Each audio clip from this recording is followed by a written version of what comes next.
All right, ladies and gentlemen, welcome back to the channel. It is Wednesday, and you know what that means. Time for some Wednesday wisdom, ladies and gentlemen. In this series, we're going into the Hermetica and the lost wisdom of the Pharaohs. And ladies and gentlemen, this has been a great series so far. I've truly enjoyed diving into this esoteric or hidden knowledge that is not so broadly known. And I think you'll find that that is for a reason. But as we've gone through this beginning an introduction, a simple introduction to the history of the Hermetica and what it is and why it's important, and a little bit about Thoth and Hermes Trismegistus, an ancient Egyptian sage whose wisdom is said to have transformed him into a god. Wow, ladies and gentlemen. And then we went all the way from the history of Alexandria in Egypt and the Library of Alexandria.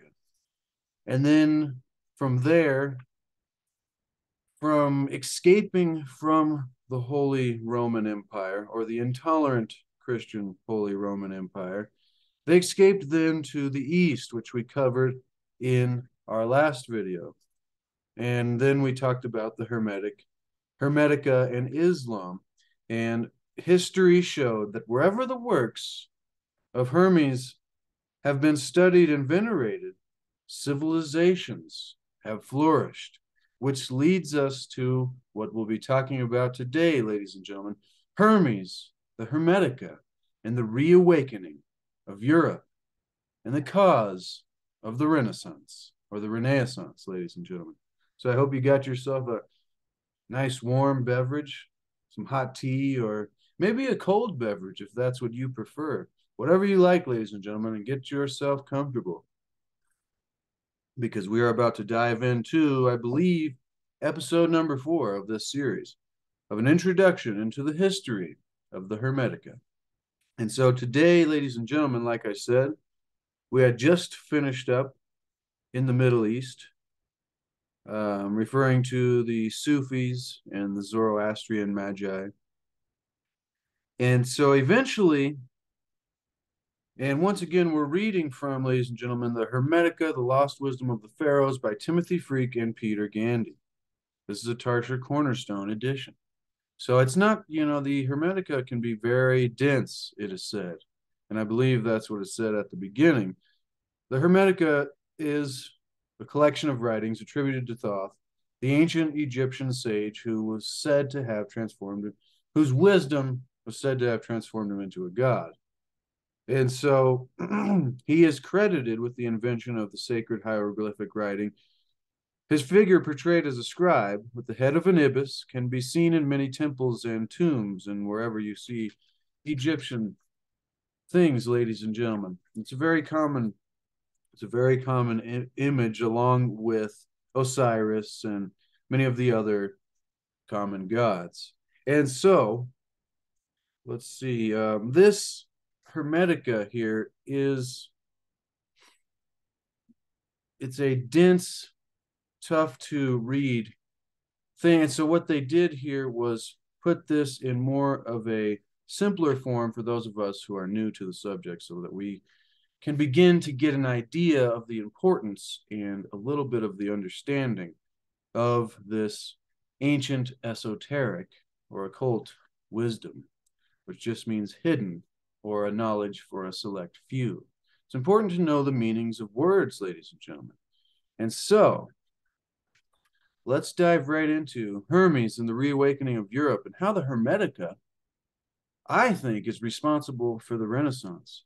Because if we looked at previous parts in the story so far, ladies and gentlemen, the Hermetica was responsible for the brilliance and enlightenment that was a melting pot. They called it the Universal City in Alexandria, in the Library of Alexandria, where all this hidden knowledge, this knowledge from, all the way through all the mystery schools, ladies and gentlemen, the Pythagoreanism and the Stoic and Platonic philosophies and the Greek and Egyptian mystery schools, along with alchemy and astrology and many other things, were all practiced together. And this is the key point, is whenever that happens, whenever the wisdom of the ages is allowed to be openly shared and how did they put it? Openly practiced, discussed, compared side by side. And so this then happens, this happens in Alexandria. So you have this mini enlightenment, or the first Renaissance. Then it has to escape because the intolerant Holy Roman Empire gets big and calls all of the people who are into this wisdom, which is responsible for such wonderful times in society. They say, no, we got to squash this and get rid of that. So then it escaped to the Middle East and the Arab and Muslim cultures, and they flourished and created this beautiful city in Baghdad and the first university and the House of Wisdom. And then once again, their religious authorities throughout a couple hundred years became intolerant of the great wisdom that was responsible for all of this greatness in the beginning. So there's like a second Renaissance in the Middle East. And then, ladies and gentlemen, it has to escape again, which is where we start. Hermes and the reawakening of Europe. Quote, with the Arab Empire becoming increasingly intolerant, this is where the book begins, the Arab Empire becoming increasingly intolerant, the owners of the Hermetic books traveled in search of safe refuge. I'll add once again, ladies and gentlemen, remember they had to escape on the four winds. I love the way that's said. But they had to escape to take this great wisdom away from those who would squash it for some alternative motive other than the enlightenment or, a positive benefit for humanity. They didn't have our best interest in mind for some reason, and went through these kind of cycles to where the knowledge was practiced and studied, and it allowed such great things to happen. And then for some reason, these, whether it be the Holy Roman Empire or the religious authorities in the Arab culture, same thing happens always, ladies and gentlemen. And we'll see what happens here in Europe. And so these people, these last few sages and wise masters, had to escape. And the Hermetic books traveled in search of a safe refuge. Back to what the book says here. In the 15th century, many fled to the tolerant city-state of Florencia, or Florence, in northern Italy, where this wisdom again inspired a great cultural flowering, ladies and gentlemen. So isn't it funny that everywhere that this great wisdom, this occult, esoteric, hidden, select wisdom for those that are ready, that has an ability to benefit all of us with, if great care and responsibility is taken,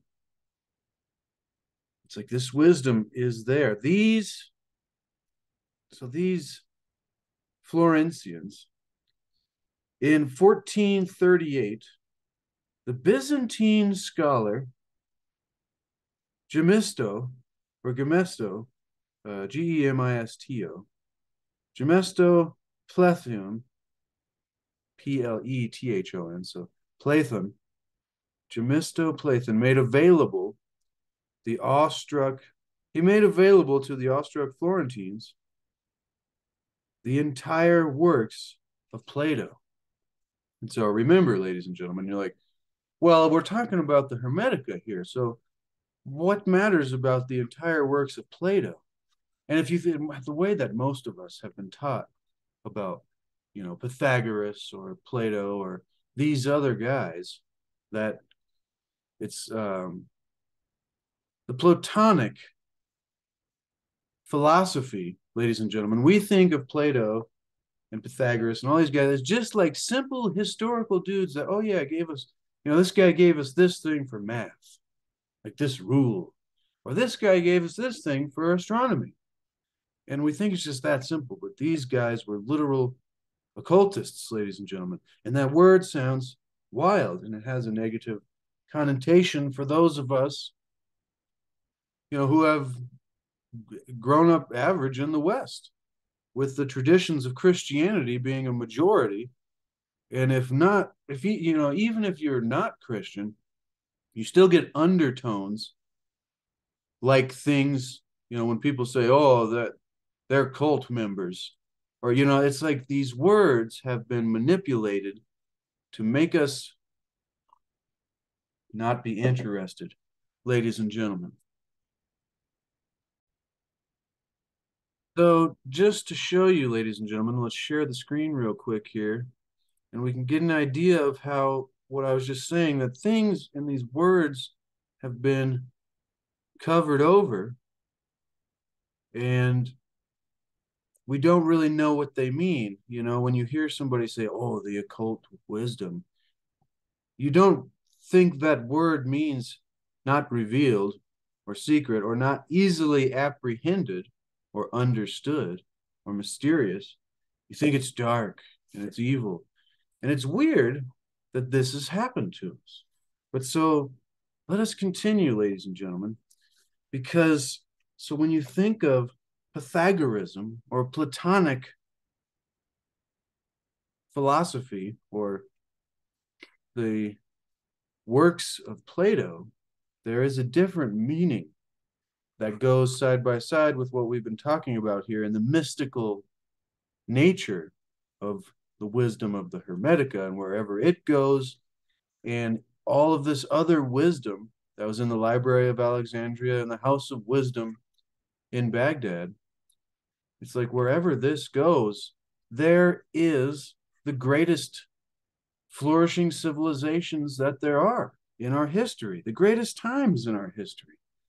And so it makes you wonder how this part of the story has been hidden from us, but it is on purpose, ladies and gentlemen. So back to the book here. In 1438, the Byzantine scholar Gemesto Plethrum, or Plethum, I wish I could say that right.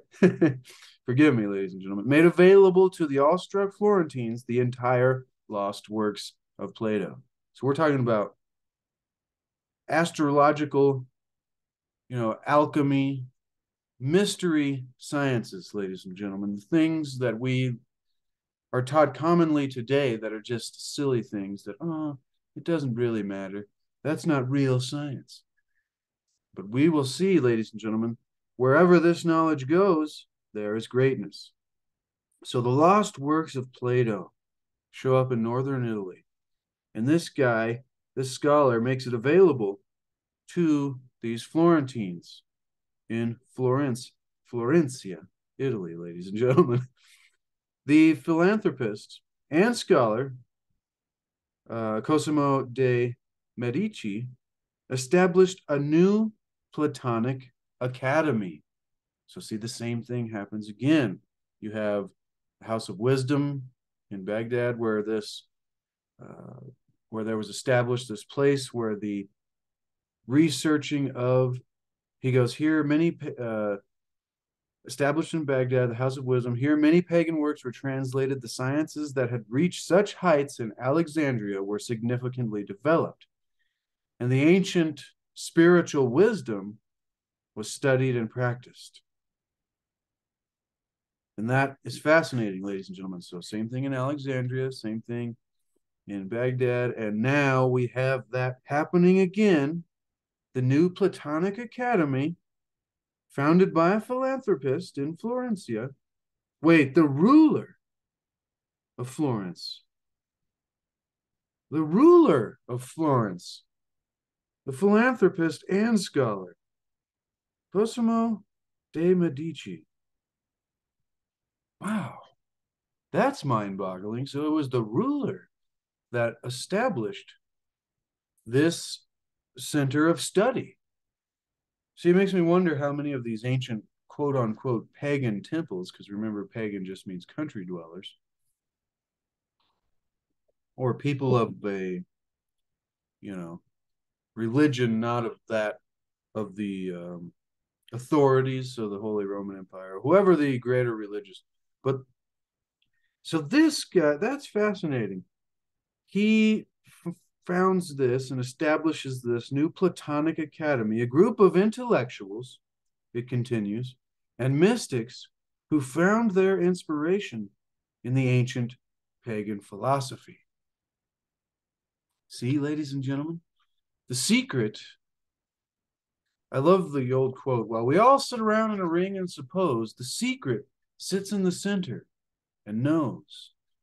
And so the secret to, I guess, the greatest wisdom of the ages lies in what has been deemed or termed pagan.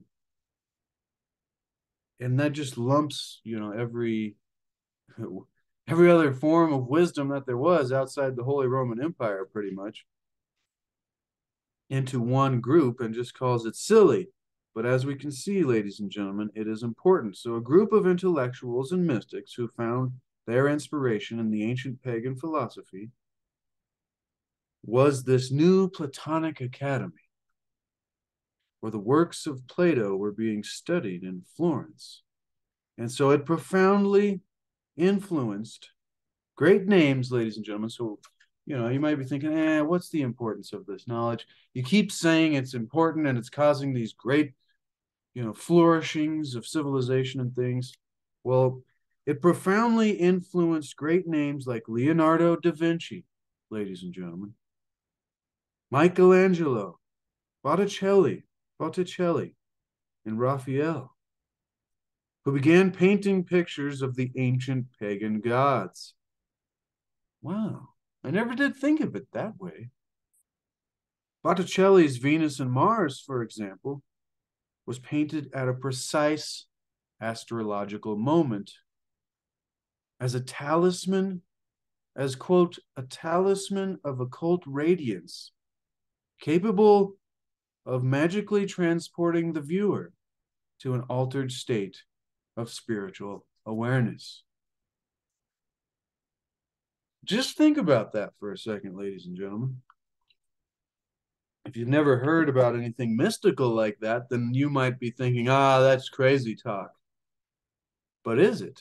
And how much have you studied about Platonic philosophy and the full works of Plato and Hermetics and all of these ancient wisdom traditions?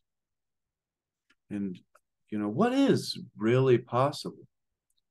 Because there seemed to be a reason that the religious authorities of their time, whether it was in the East or in Alexandria, whether it was the Muslims or the Christians, they wanted to squash down those mystical sages who had the wisdom of the ages. The mystical sages who had the wisdom of the ages, ladies and gentlemen. This is why, because when you have a knowledge of astrology and other very deep mystery sciences, as they're called, you can take advantage of not only art, but moments in time astrologically, and using these things, because as we know, when the sun, puts off different amounts of solar wind speed, and when we have, these kind of, they're not like solar storms, but there's an increased amount of energy hitting us from the sun that we can't even notice while we're just sitting here.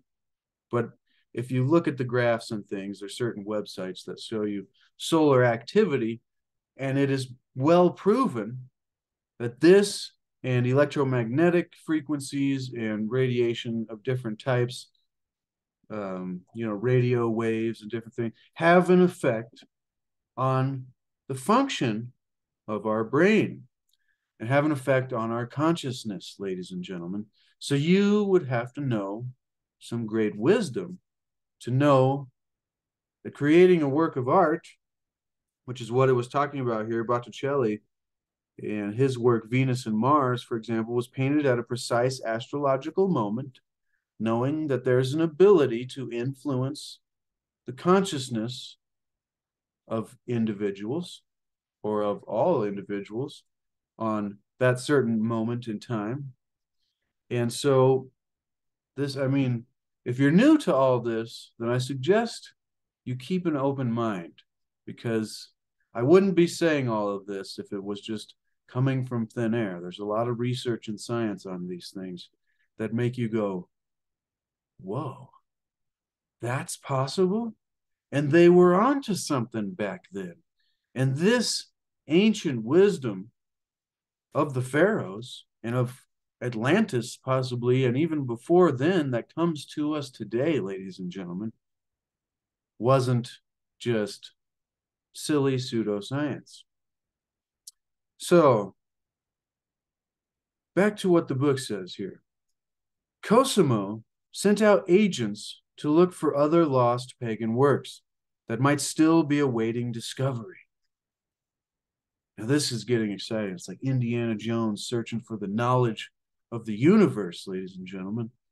The knowledge of how reality works and how we can, better live our own lives with the great wisdom that has been hidden from us by those who would seek to keep us from being enlightened, so to speak. So Cosimo, back with what the book's saying here, sent out agents to look for these other lost pagan works that might still be awaiting discovery. So in 1460, one of them came across the lost works of thrice great Hermes, Hermes Trismegistus, Thoth, Tahat, however you pronounce that, ladies and gentlemen, thrice great Hermes. And then he brought them back to Florence. Now, this is interesting because it had been sometime before in 1438 where Gemesto had made available to the Florentines the lost works of Plato, so Platonic philosophy. And then 1460, so about 20 years later, so you've got scholars and mystics and, researchers and maybe just people of average kinds dabbling into the lost esoteric knowledge of the mystery sciences. And then 20 years later, they come across the lost works of thrice great Hermes. Ladies and gentlemen, my dad was just saying the other day, and we were talking about the aqueducts that were built. And we were kind of, there's a lot of, it's not just the pyramids, there's a lot of things in architecture throughout history that when you think about the time frames and the building capabilities that we had and the knowledge that we were supposed to have, the level of, advancement of intellectual ability in society, it's like we're always told, oh, we've never been greater than we are now. But all the evidence in the world shows to prove the opposite.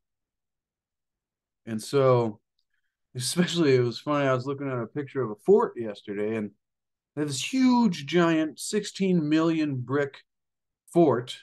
It's beautiful. And then there's little wooden docks out in front of it that are more modern.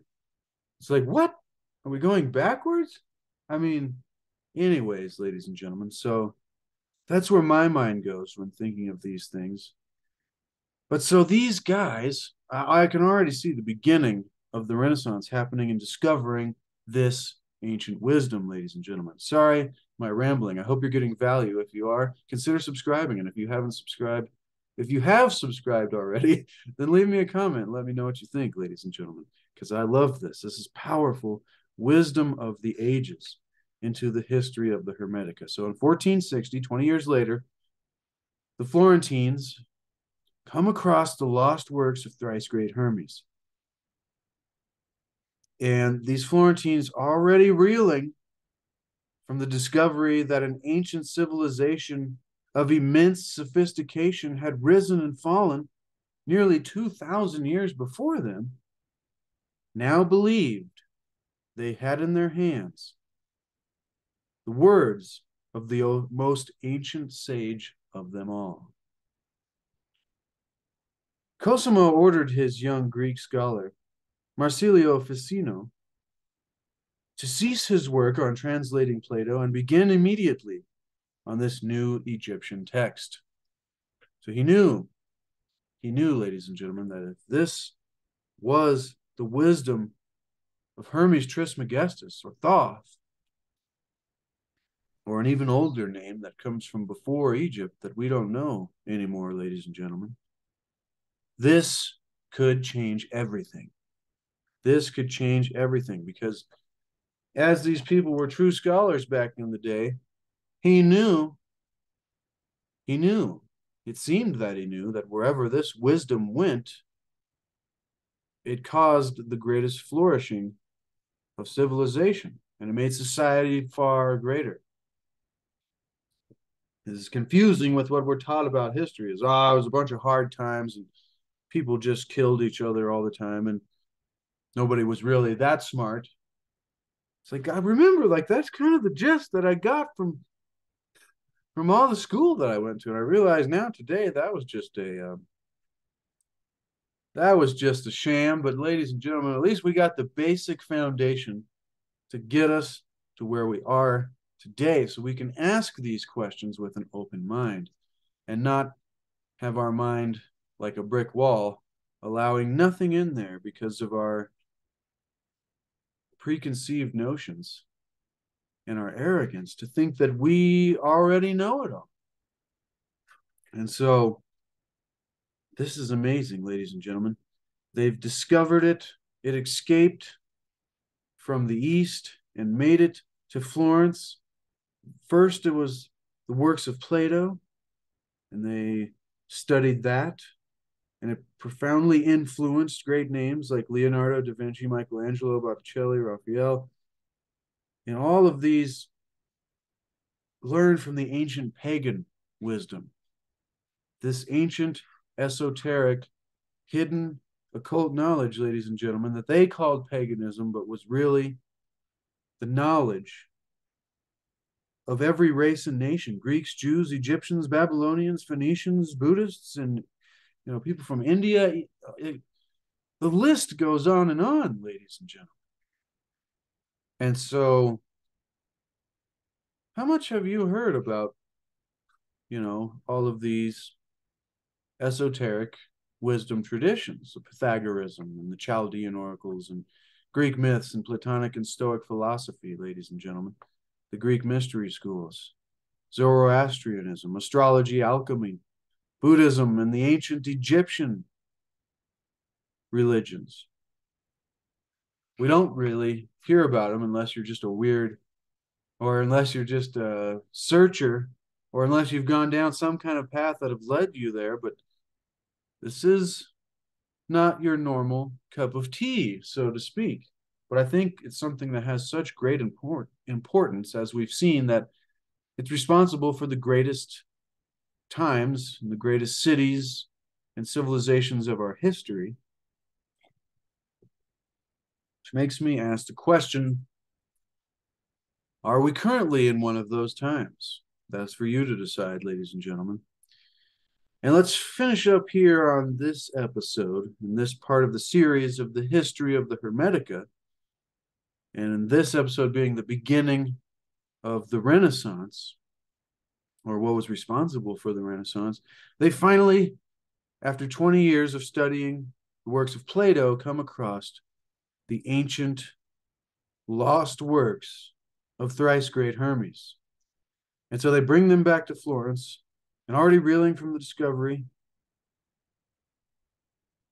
they begin, Cosimo orders his young Greek scholar Marsilio to begin translating this new Egyptian text, or ancient Egyptian text that they had just found. Plato was a little different. Ficino had it ready in time to read for Cosimo just before his death. So these things took time, ladies and gentlemen. You didn't just watch a 30-minute video. Like, you had to spend years studying and translating and researching, and so you could see the amount of understanding that some of these ancient scholars and mystics must have had. The emergence of a glorious new culture in Florence signaled the end of the Dark Ages. Woo! A cheer for that, ladies and gentlemen, and a round of applause. Because once again, if we go all the way back to where the Christian Roman emperor Theodosius began closing and burning pagan temples and the research centers for all of this esoteric knowledge, including Platonic philosophy and including Hermetic traditions, being the Egyptian mystery schools. They went around and, destroyed it all and began in the 5th century, roughly. This is all debatable, especially if 1,000 years is missing from history, but that's a different subject. Which is funny because in the 5th century ushered in the 1,000-year period, appropriately known as the Dark Ages. So it took, as we learned in the last episode, an escaping to the Middle East, a hiding of the knowledge, and a reflourishing of it in Baghdad, in the House of Wisdom, where these sciences had reached such heights in Alexandria and then were significantly developed. And so the ancient spiritual wisdom lived on even when it got pushed out of the East, made it to Florence. In 1438, roughly, they began studying the works of Plato, and then about 20 years later, roughly, in 1460, they discover the works of the Hermetica and the lost works of thrice great Hermes. I'm not sure what all of that includes, because there's a few books. The Hermetica is not just one. There's the Emerald Tablets of Thoth, and there's a couple others. I could turn around and check them now, but I don't want to keep you waiting, ladies and gentlemen. This has been another fantastic addition to this history and how the Renaissance began. So the emergence of these two things, the works of thrice great Hermes in 1460 and the works of Plato in Florence, allowed the emergence of a glorious new culture, signaling the end of the Dark Ages. And the beginning, ladies and gentlemen, says here in the book, quote, "We call this period the Renaissance, or the Renaissance, meaning rebirth." The rebirth, ladies and gentlemen. Isn't that fascinating? The rebirth of the lost knowledge, the destroyed or the dead knowledge. Just like we just went through the winter solstice and the Christmas, they call it the birth of Jesus or the birth of the Son, the rebirth, ladies and gentlemen. It's not just a Christian holiday. It goes through all cultures. So if you search that up, you'll be stunned as well. But this cycle of, the sun dying or getting to its, for us here in the, northern hemisphere, the sun getting to its lowest point and having the shortest day of the year, or the death of the sun, and then it goes like 3 days, 3 nights, or whatever, the story, and then it is reborn on the 25th and begins its journey back through life. And it's so interesting. Hope everybody had a wonderful holiday, by the way, and we'll have a wonderful new year here in a couple of days, ladies and gentlemen. But this stuff is really what fascinates me, these correlations between all things. And so this period of the Dark Ages, and then this wisdom finally is allowed to flourish again and be studied and compared and translated and worked on and developed in Florence. A mixture of the works of Plato and the works of thrice great Hermes, Thoth. The emergence of a glorious new culture in Florence signaled the end of the Dark Ages, and we call this period the Renaissance, meaning rebirth. And the book continues, which is a fitting name, for at the heart of Hermetic philosophy is the idea of being spiritually reborn, ladies and gentlemen. The idea of being spiritually reborn. And so I think we'll push the pause button there for today. That was a fantastic way to get us to the Renaissance, ladies and gentlemen, and the end of the Dark Ages, and how the great esoteric wisdom was responsible for the end of the Dark Ages and the beginning of the Renaissance. Powerful, ladies and gentlemen. And with that being said, that last bit there, the rebirth being a fitting name, for at the heart of Hermetic philosophy is the idea of being spiritually reborn. We're just talking about the history here so far of this lost esoteric wisdom tradition and how it has survived throughout history. But eventually, once we get through the unifying religion and the wisdom of the Pharaohs and the Hermetica and early Christianity, we begin to get to the Hermetica itself, ladies and gentlemen, which begins with the prophecies of Hermes. And such things like it says here underneath the first chapter, the prophecies of Hermes, which were a little bit away, but we still got some history to learn before we dive into the actual wisdom itself. Even though there's wisdom in history too, ladies and gentlemen. Because in this chapter, Hermes describes the nature of pure philosophy, but laments that in future generations it will become all but lost. And so I think he was talking about the Dark Ages. But so it gets deep, ladies and gentlemen. We get into the actual prophecies and the wisdom and the knowledge of Hermes, of God and the universe and reality and the nature of many deeper questions, I'm sure, that we've all asked at one point throughout our life. So without rambling any further, ladies and gentlemen, we'll just take it back to the point to where once they got this wisdom into Florence and studied it for 20, 30 years, the emergence of a glorious new culture ended the Dark Ages and began the period known as the Renaissance or the rebirth. Boom, ladies and gentlemen. A boom to wisdom and a boom to the lost wisdom of the Pharaohs. Thank you so much, ladies and gentlemen, for being here, for joining me for another interesting addition to an introduction to the history of the Hermetica and the Hermetica and what is it and why is it important.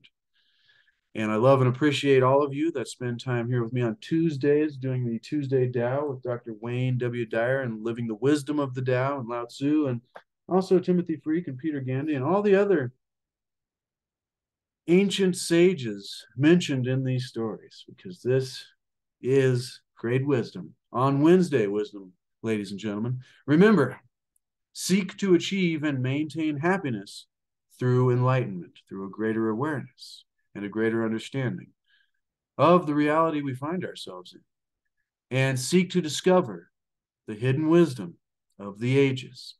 And also, ladies and gentlemen, remember to make happiness the way. There is no way to happiness. It is the way.